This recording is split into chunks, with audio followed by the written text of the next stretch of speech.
Welcome to this week's episode of the Feeney Call, episode number 24. Tonight's guest is Brad Robinson from the OSS series. Uh, Me and Brad's family kind of go back a little bit. We've raced together a few times, raced against his dad at Autumn Colors and stuff like that. We've always kind of been buddies on and off the track, and it's great to finally be able to bring him on as a podcast. Um, I got grab some more merch and stuff like that. I didn't get anything new this week. I'm still wearing my Savannah hat. It's hard to see because I got my hoodie on it, but I got my Savannah hat on still. Um, yeah, so if you have any more merch and stuff like that, I'd like to buy more race car merch and stuff like that. Working on some plans for 2024 for not only the Jomo Media drivers and some Feeney Call drivers and stuff like that. Few people have asked me if I can possibly sub if they have like weddings and stuff like that. So you might be able to get to see me on track in 2024. Um,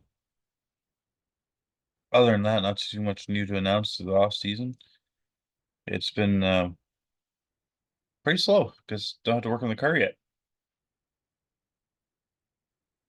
Just busy at work, all the main things. Uh, Gonna go pick up a new hobby here and there, and so without further ado, we're gonna bring on Brad Robinson from the OSS series, uh, of Robinson Racing, driver of the number 44 Chevrolet, and I hope you enjoy the interview, and we'll talk to you soon. Welcoming to the Feeney Call this week, we have OSS driver Brad Robinson. I'm going to give you a couple moments here to introduce yourself to the fans. Yeah, thanks for having me on, bud.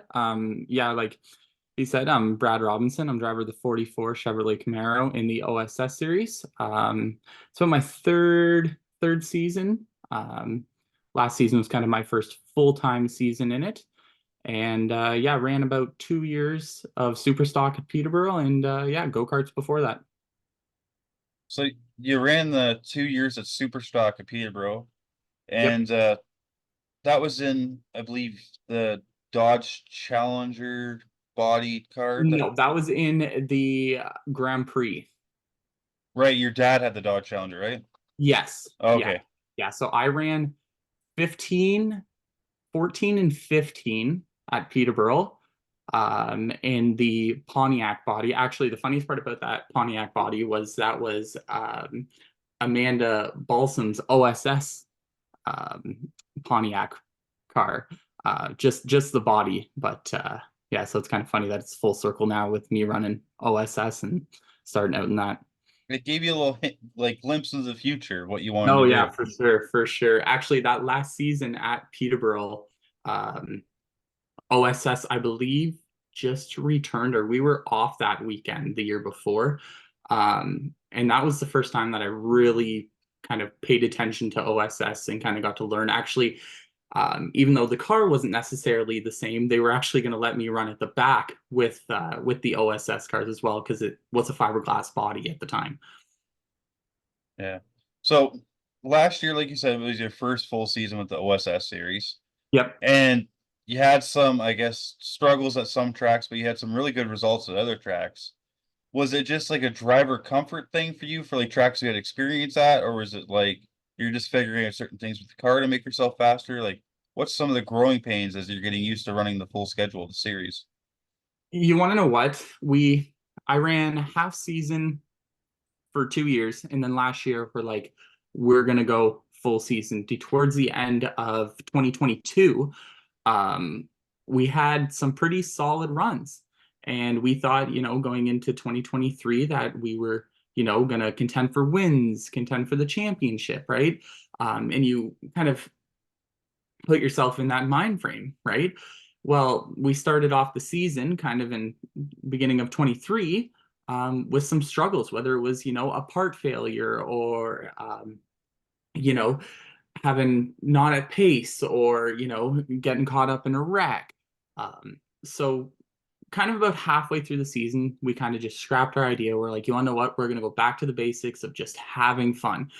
Go to Peterborough, reset completely, and just had fun with it. And that actually ended up being one of our best finishes of the season of second at Peterborough. That was probably by far my best race this past season.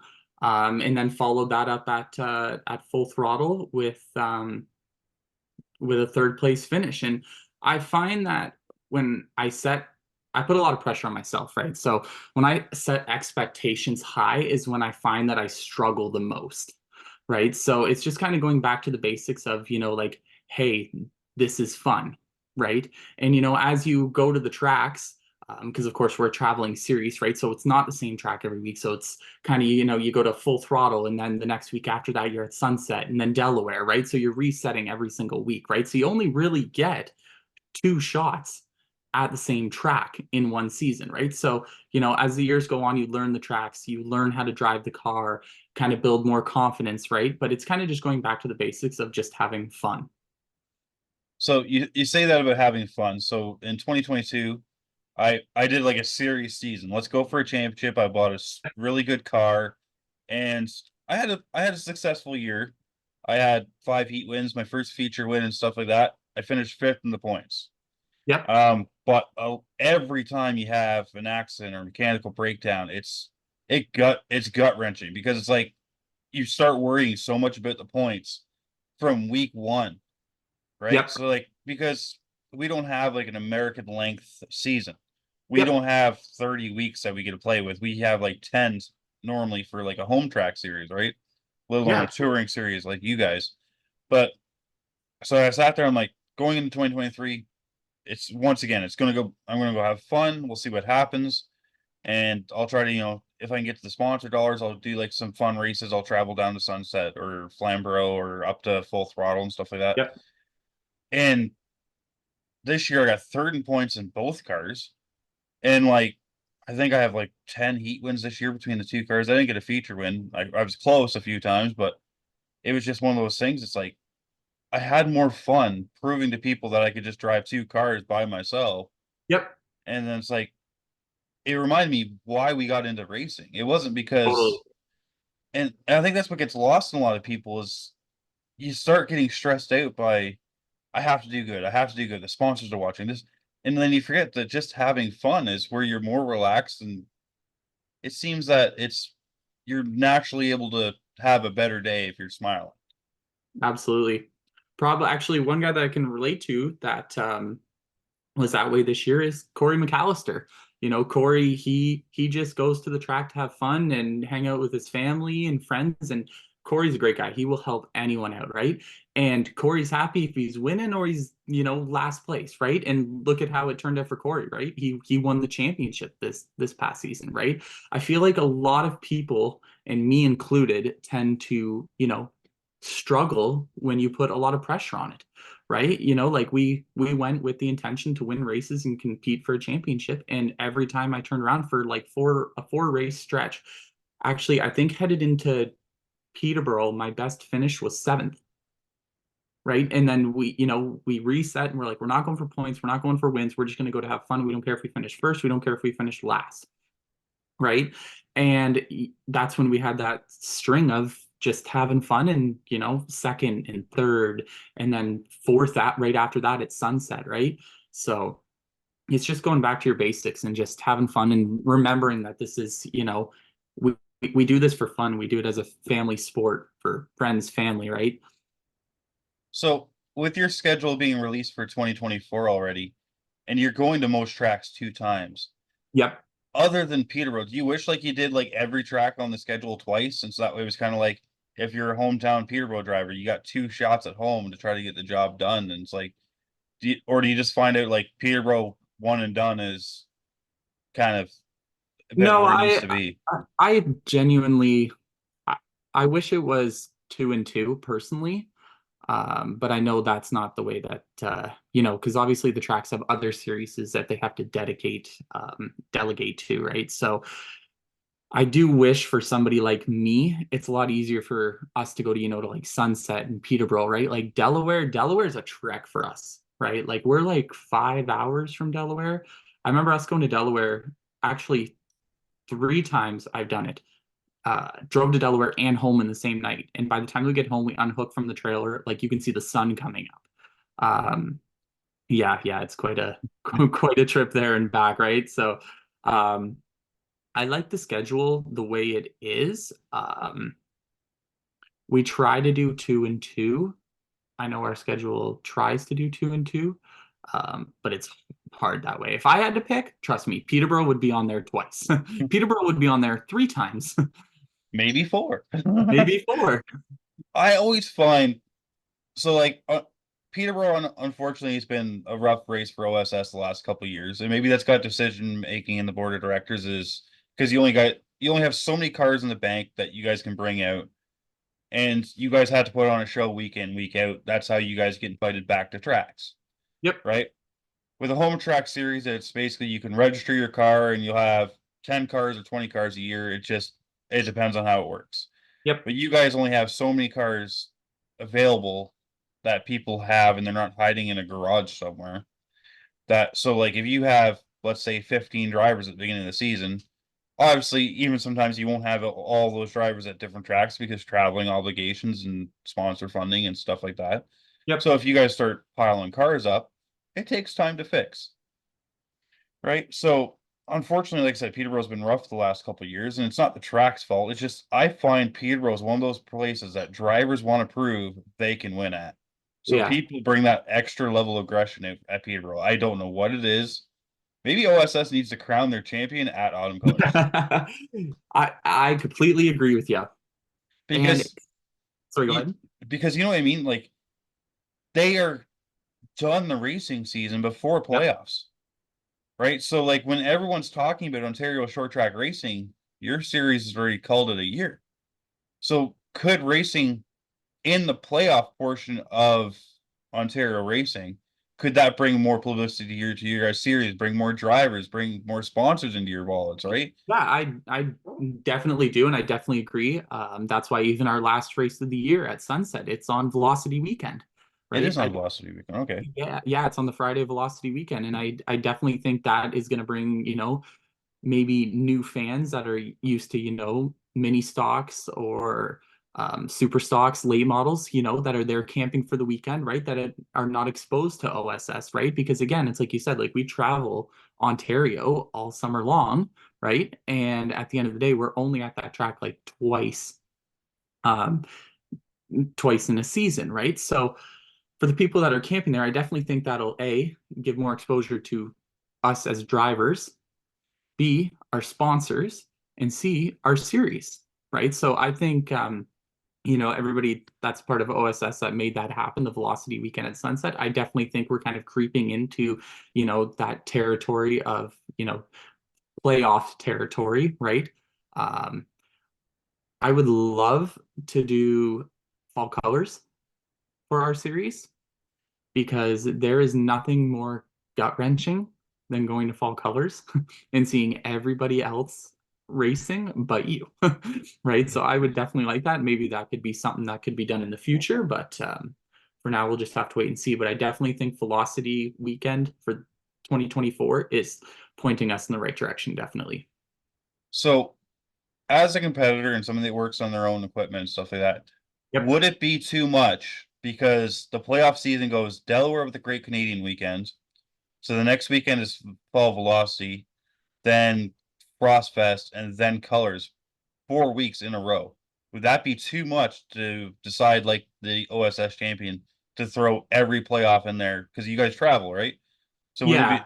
would it be too much to do that as if like you guys know ahead of time that you have a 1 week turnaround on those cars or Well, it it really depends. So first of all, our bodies on our cars are Pinty series bodies, right? Like they're complete fiberglass, right? So it's not like, and they're not cheap either, right? So it's not like we can just tear them off and throw them out like my dad, he fixes all of our panels, right? So, and it's not like fiberglass is not like a, one night job, right? It's really time consuming, right? So it's kind of the portion of that. And also another thing too is we're not allowed to run quick changes. We don't run quick changes, right? So, changing the gear is a job, right? And then, some of these guys, us included, we run a cooler off the rear end, right? Well, that's a job to disconnect as well, right?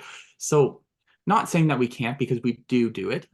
We do have a turnaround. We had one once this year. I believe it was Full Throttle and Sobble, where it was back to back.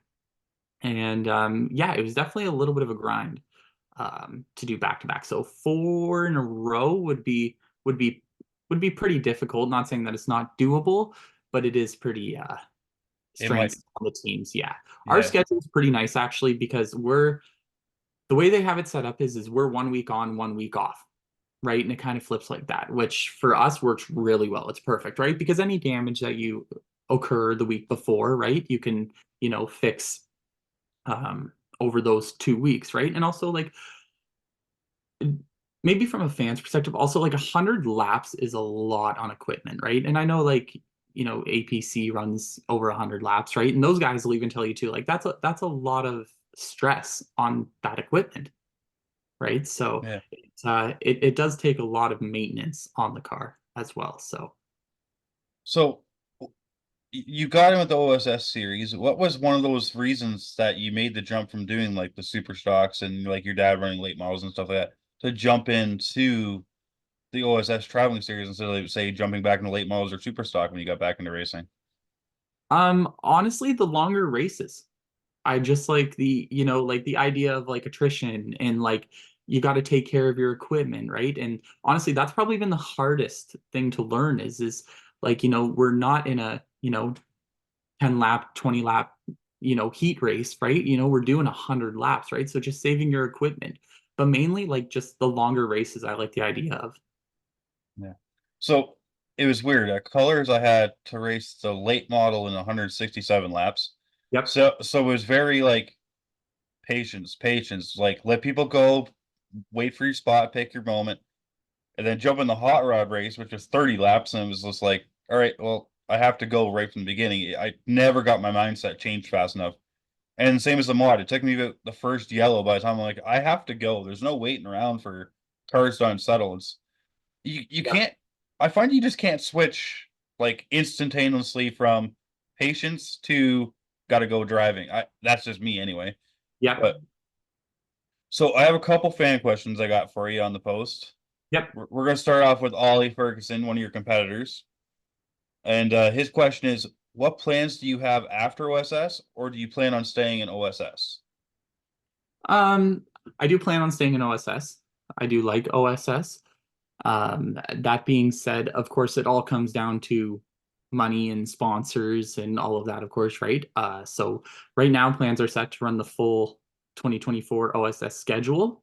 And then we kind of go by year, right? Because at the end of the day, life happens and sponsors and these cars don't run around the track for free, right? So it kind of just depends on where we are at the end of the season. And my buddy Mike, who I bowl with, wants to know if you have a die cast of one of your cars. I do not. We are working on that. We're also working on new merch for next year as well. Hoodies, t-shirts, hats. So the reason why Mike asked that is he's seen the die cast of my car, and I'm like, ah, Yeah, once yeah. Likes to it. collect them. Oh, he doesn't collect them, but I collect die cast now, and he knows how much of a die cast nerd I am. But it's just one of those things that, like, when I got the first feature win, I'm like, I need something because I can't keep the car forever. Um, I don't really have the room to keep all the cars I've done well in. Yep. So I'm like, you know what? If I get a die cast of the car, then if I sell the car, I still have the miniature version. I'm like, that's cool enough. Yeah. So anyway, um, so OSS, when's your first race of the season? And like, do you know the schedule for it, or Our can you? first race this season. Yeah, it's like where can Our people first find you race this is season? in Delaware, and I believe it is May. I believe it's like May 20th. Yeah, I believe it's the 21st of May is So Delaware. you guys are starting earlier than normal, I think, because normally you guys start almost in Last June, right? last year we were around the same. Okay. Oh no, it got rained out first. That's why, right? Yeah, that we only did 50 laps. So, who is somebody in OSS who you like racing door to door with in and out like each week? Honestly, is probably Kevin Trevlin. Him and I, for some reason, we find each other a lot on the racetrack. And you can race hard door to door with him and he will not touch you. I've also learned a lot from Kevin. Kevin's helped me over the years. So he's definitely someone that is a clean driver, somebody that I look up to and somebody that's helped me along the way. And yeah, it's just a clean driver. So, I've heard a lot about OSS being more of a I don't want to use this word gentleman's class because there are some ladies that race with you and stuff like that. But it's kind of old school where it's really respectful. And is that something like they go through in like the drivers meeting, or is that just kind of like the way all you drivers are? It's just like we pick our passes, we don't try to rough each other up, and obviously accidents and that stuff happen. But Yeah. is that just something that you guys have decided as drivers that's how you all want to race? And No, definitely. I think it's been that way since I joined the series, actually. And that was one of the things that turned my dad to join the series as well, was just the factor that, like, again, like these cars aren't cheap. We're a traveling series, right?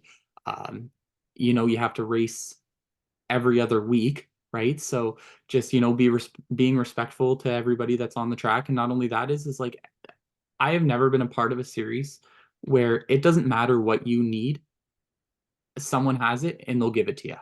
Whether it's a part or you smash a back bumper off or something breaks in the car, a gear, anything. Anybody will help anybody in this series, which is really good. Everybody kind of takes care of everybody. so if you have other racers looking to join the OSS series, Yep. what would you say to them that they need to have in place before joining into the series? Honestly, the biggest thing if somebody wants to join would be A, because we get a lot of messages on our social media about this actually. And the biggest thing is come check out a race first. Shoot us a message, whether it's OSS or myself or our race team, and we can get you in touch with some of the officials. But the biggest thing is just coming to meet the drivers, watch a race, talk to the officials, kind of learn our series first would be the best idea. So, so with you planning to stay with OSS, Yep. I know the Camaro bodies are getting a little harder to find. I and are you going to stick with the Chevy body as long as you guys can, or is there another body style like you're talking about switching up to, or No, we're probably going to stay with the Camaro. It's I know production because I'm actually a car salesman at a GM dealer, right? And they also sponsor me. So yeah, we'll be staying with Chevrolet for sure. But for now, I'm not entirely too sure what Chevy has in the pipeline for the bodies because I know like Cup Xfinity, even Pinty's is the Camaro. Um, we're gonna have to change to something eventually, right? If they're discontinuing it, but for this year it will be the Camaro. so Chevy other than Camaro makes right now has the two cars, which is be the Corvette and the Malibu, right? Is there still a Correct. Cruise? Correct. Those are the only two that they make, unless So you're going into like a Cadillac, which is like CT4, CT5. I think that would be the way to go because Cadillac's become the performance way. I And agree. it'd be pretty cool to see, Brad Robinson in a Cadillac. Yeah, I completely agree. Yeah, I definitely think that's where they're probably going to head with that in the future. It'll be years down the road before they switch up the Camaro body anyways, at least for the racing side of it for like us and Pinties. Because I mean like the Chevy SS, for example, right? Like they got rid of that years ago, right? And they're still late model guys. Like they still make the decal kits for it, right? So in the nose cones for them. So I highly doubt anything's going to change in the next couple of years, but who knows? So going into 2024, what are obviously I don't want to put pressure on you and stuff like that, but what are your goals going into the season other than just having fun? Um, Probably just one would be consistent. and it's like you said, have more fun with it. Um, and just try to enjoy the journey, of racing and, doing better as the years go on. And, you'll get your first win when it comes, you'll win a championship when it comes, right? Just kind of being more patient. Um, but honestly, probably just being more consistent would be one. I feel like you got that quote off Kev Trev. He waited what was it 30 years for his first win in OSS and got his championship in the same year, and it was one of those. Yep, and he won back to back. He won Peterborough, and then he went to Delaware and won Delaware. And then I think he won Flamborough later on the year too, didn't he? Nope, that was Connor driving Trevlin's car. Right. Yeah. Yeah, because who was it that won the first race? Was it a two car? The first So you had Flamborough. double features that day. Yes, it was. It was Yeah. Todd Shepard. Yeah, because it was. I was trying to think. We had a Pinty's guy. We had a Gannett racing with us as well. So it was either Todd Shepard or Gannett, but I believe it was Todd Shepard. So we're starting to run down on time here. So I'm going to give you a few moments to thank your sponsors for 2023 and any that are coming on board for 2024. Let people know where they can find you on social medias and how they can get a hold of getting you for some merchandise and etc. Yeah, absolutely. So the easiest way to get a hold of me on merchandise is to find me on Facebook at Brad Robinson, or you can find our racing page at Robinson Racing. Um, and for sponsors, Muskoka Jet Ski Rental, North Country Communications, Gravette GM, and Orbis Hair Salon. And we also have Mobile Marine coming on next year. So super excited to have them on the car. And yeah, hopefully 2024 is a good year for us. So with your sponsors being your boss at work, does he let you borrow any trucks to go to the track with to pull your trailers or something? No, no, Have you I would. have you tried to like work on the deal? Be like, hey, you could wrap this up with your logo and we'll pull with it. And Yeah, no, because I'm trying to sell it myself. but that's how you sell it. Be like, buy one of these. I mean, at GM, like you know what I mean? Yeah, yeah, Because do you guys have a parts delivery truck? yeah. Just borrow that one. It's already wrapped. Just be like, I need this on Saturdays. As I got part a of new. this. I got a new truck. I'm gonna use my truck. Well, at least I think you knew a good salesman to sell it to you. I Have Thanks, you bud. sold your dad a truck yet? Actually, I did. I haven't sold them a truck. I sold my dad and my stepmom a car, and they're actually picking it up tomorrow. So they'll actually pick this up. So 2 days when this actually releases. Yeah, yeah. So 2 days ago. So congrats on your new car. So what'd you sell them? We got to know now. It was a 2019 Buick Encore, little SUV. Is it with the 1.4 turbo? Yes. Should have given the 1.8. Do those come with a 1.8? No, I didn't think so. Like, no, uh, they don't even make the Buick Encore anymore. no, yeah, they do. I just put tires on a No, 2024 Buick Encore. they're changing them. Yeah, it's changed, but it's a Buick Encore GX, whatever they call it. Yeah, yeah, it still is, but they're changing it. It's not going to be an Encore anymore. Oh, well, I was gonna say I just put tires on one for 2020. Like, I'm like they have to. They just made it. I just put tires on one, mind you. So this is gonna be a mechanic thing. I'm gonna ask you anyway. So why is it that the tracks, which they changed with the Buick Encore, because they're basically the same goddamn car, the Chevy tracks and the Buick Encore, why does one take 315 sensors and one takes 433s? Buddy, I sell them. ask, So, ask my parts guy. so I programmed sensors. I took forever. I'm like, why will this not relearn? I'm like, because one's 433 and one's 315. So we had sensors in just thinking, oh, yeah, it'll be all the same. Yeah, it wasn't.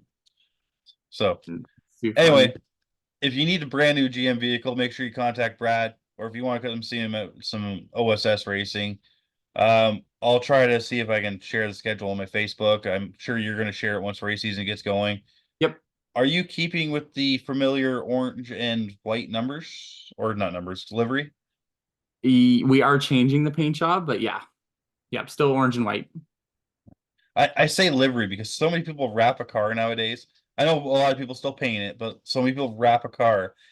I don't feel right saying it's paint job unless it's painted like old school Dan McCaddy. Yep. Mind you, even he wrapped a car. This latest body has a wrap on it. Oh, really? Like when Dan McCaddy starts wrapping a car, I think the paint's almost gone. Unless it's Gone. like mini stocks and stuff like that. Yep. Um anyway, I'm gonna let you go for the evening. I thank you for joining me, and I hope to Yeah, see thanks you for at the having me. track more this Absolutely. season. With me not racing means I can go out and watch more racing. Join us anytime, bud.